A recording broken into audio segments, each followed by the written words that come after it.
Hey everybody, welcome back to the channel. So today I'm gonna be going over this new build I'm doing on this kayak. I sold my previous green kayak, the Oldtown. I've always wanted a Hobie and finally found a good deal, so I sold my Oldtown and yeah, got the Pro Angler 14, so this is 2 feet longer than the previous one. I'm gonna be doing a very similar build today, adding the bracket in the back for Outboard, the 2.5 horsepower Mercury. But yeah, I wanted something with pedals, or the option to have pedals, so Hobie's definitely the way to go for that. I also plan to add a trolling motor to this one in addition to the Outboard, just to have, you know, every option possible. Haven't decided if I'm gonna do a bow mount with the spot lock or just a water snake in the cassette here. So that'll be for a different video. Today we're just doing the Outboard in the back, and I'll be going through it. I know I had a lot of questions on my previous video where I put it on the Oldtown, but honestly you can do this exact same build on any kayak really, as long as it has a flat top to screw into. I still have the old bracket from the last kayak. A lot of you guys were asking if it was holding up, and it really did until the end there. I just pulled it off because I figured it'd be easier to sell the kayak without all the rigging. So I'm gonna take this apart, readapt it for the Pro Angler, because it's a bit wider in the back here. So yeah, stay tuned and I'll go through that. Oh yeah, and one thing I already did to the kayak here was swap out the seat. So originally this one comes with the kind of the older style green chair, not the Vantage seat. So I actually, when I got the kayak, the chair was already pretty messed up, so I went ahead and just took out all of the hardware and the seat itself, to just leave a blank slate. And I was looking for a replacement, and Vantage seats are like, I don't know, upwards of $650. So I wasn't gonna do that. And I ended up finding this Ascend kayaks, from Bass Pro Shop seat, and it was only $70, so it looked like a good fit. It's really comfortable. Granted, I haven't been out on the water, but I feel like it'll hold up just fine. And rather than bolt into the plastic and create some fasteners for this chair, I got these Harbor Freight straps that I actually ran through the scupper holes on both sides and just kind of strapped it down to the kayak. And that's actually going to serve two purposes: one, to hold down the seat, and the other, and this is something that I had been seeing online and like just good practice for safety, is to have a strap go all the way around your kayak, even on the underside, just so you have something really really good to grip onto if you were to flip. So that was actually something I was already going to do, which is just try to find a way to have a strap go all the way around the kayak. So I actually like that. I wish they had black straps, but I only found these orange ones. But yeah, I don't really mind them going through the scupper. I think it's fine. I'm already gonna plug up the scupper holes with golf balls, practice golf balls, which are on the way. So I feel like that'll work out fine. I'm probably gonna end up cutting the extra line here. I just tucked it in there for now. Another thing I did to the seat was cut a little piece of 2x4 and add it to the underside. So all I did was take one screw and screw into this from the underside. But that's pretty much it. I feel like it's a solid seat. No need to get crazy with it. Originally I was trying to put like a swivel for like a boat seat, and get a boat seat on there, but I think this looks fine.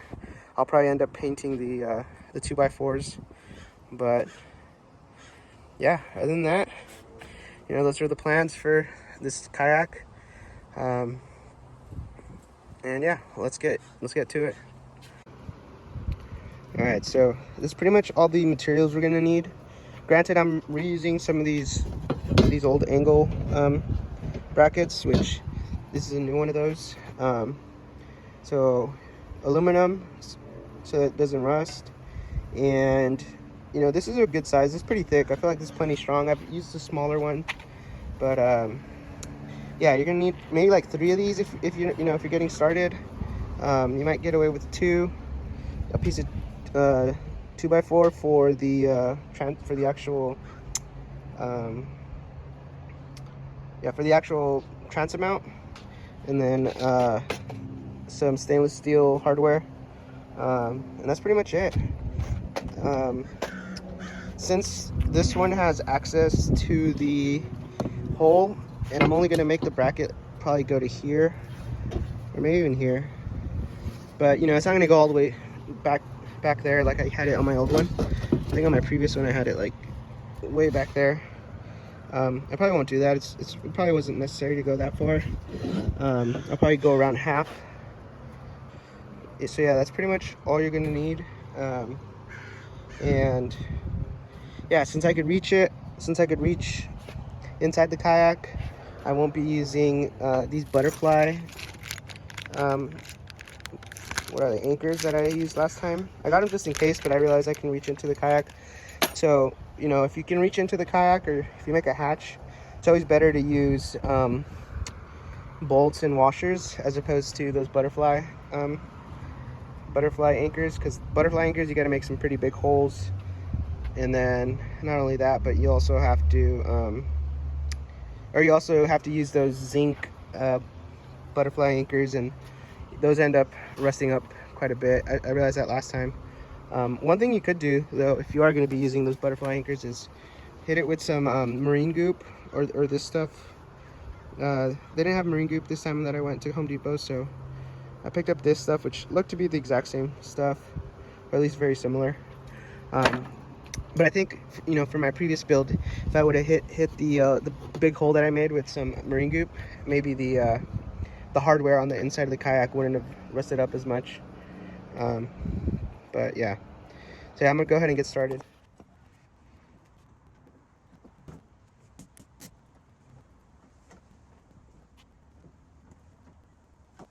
All right, scratch that. I thought this was access to the hole, but it's actually just access to the rudder, or the rudder tension. So that's okay. I still have access through here, which I should be able to reach. So yeah, I'm gonna.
All right, so I'm pretty much all done now.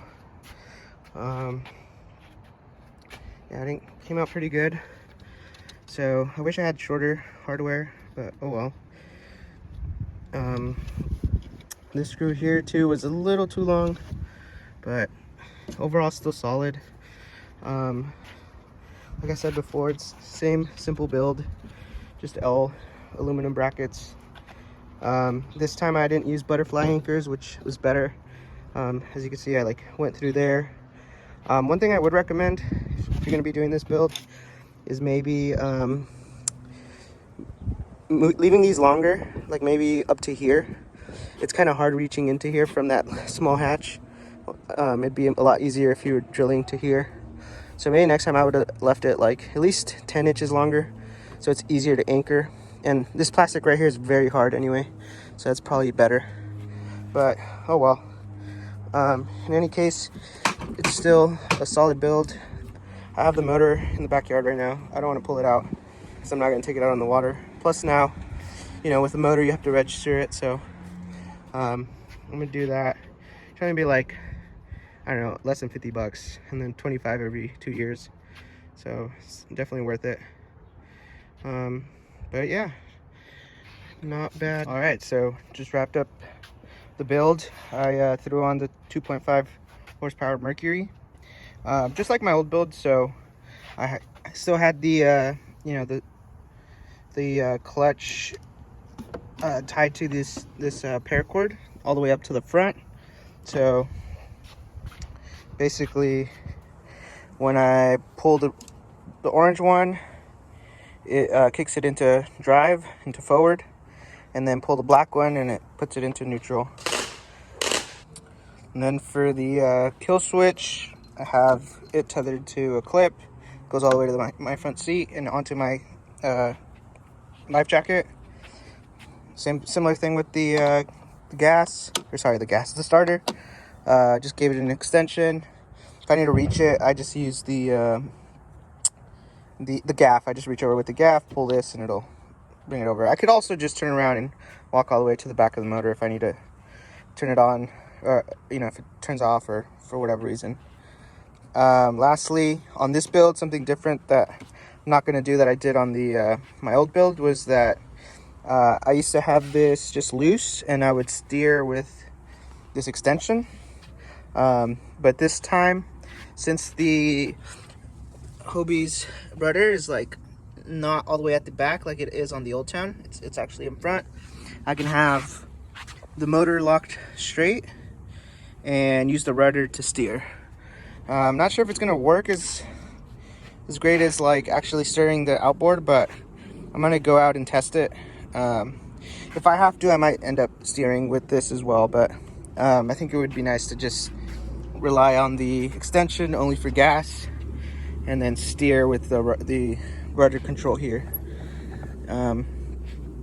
What else? I think that's pretty much it for the motor build. I did do a few more things since originally putting on the transit motor. I can go ahead and go through them. I had already gone over the seat. I added the transducer here. So the transducer is mounted using the Scotty mount transducer mount. Just to keep it simple, I don't have to run wires through the hole. These older Hobies don't really have a good transducer mount area, so the Scotty mount is probably the best option. What else? I added the stabilizers, the outriggers. I wasn't sure if I was going to add them, but I figured with the motor it would really suck to flip. So originally I was going to add them in the back of the seat, like I did on my last build, but because there's about an inch above this, I needed to add some sort of spacer.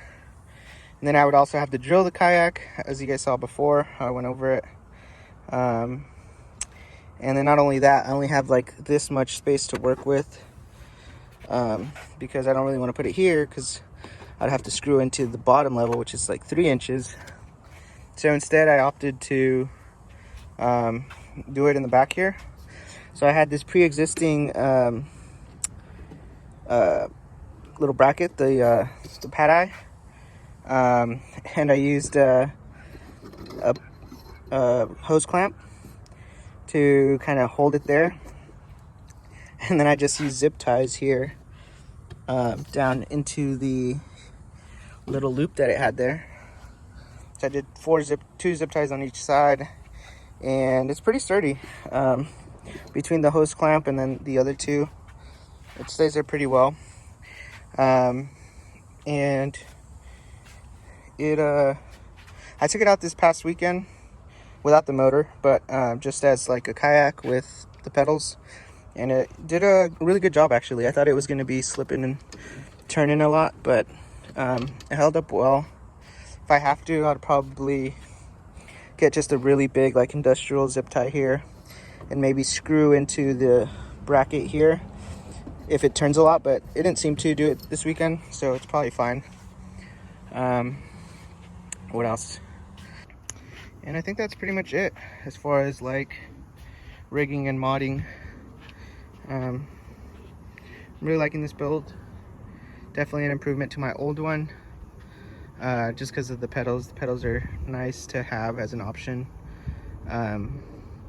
You know, the motor would really just get me out places faster, and then the pedals are more for the fishing. And even as an option, if the motor dies or something and I'm far, it's kind of nice to be able to pedal rather than paddle with it, you know, with your feet rather than your arms. And the last mod I still might do is putting a trolling motor up in here, so I can, you know, use the gas motor to get me out, you know, out in the ocean, and then like a small little trolling motor to fish, to keep me, you know, at a mile to 2 miles per hour. I've tried using just the gas motor, but even on the slowest speed, I think it's a little too fast. It's hard to keep baits down without big heavy weights. And yeah, that's pretty much it. Let me know if you guys have any questions on the entire build. And yeah, thanks for watching, and I'll see you guys next time.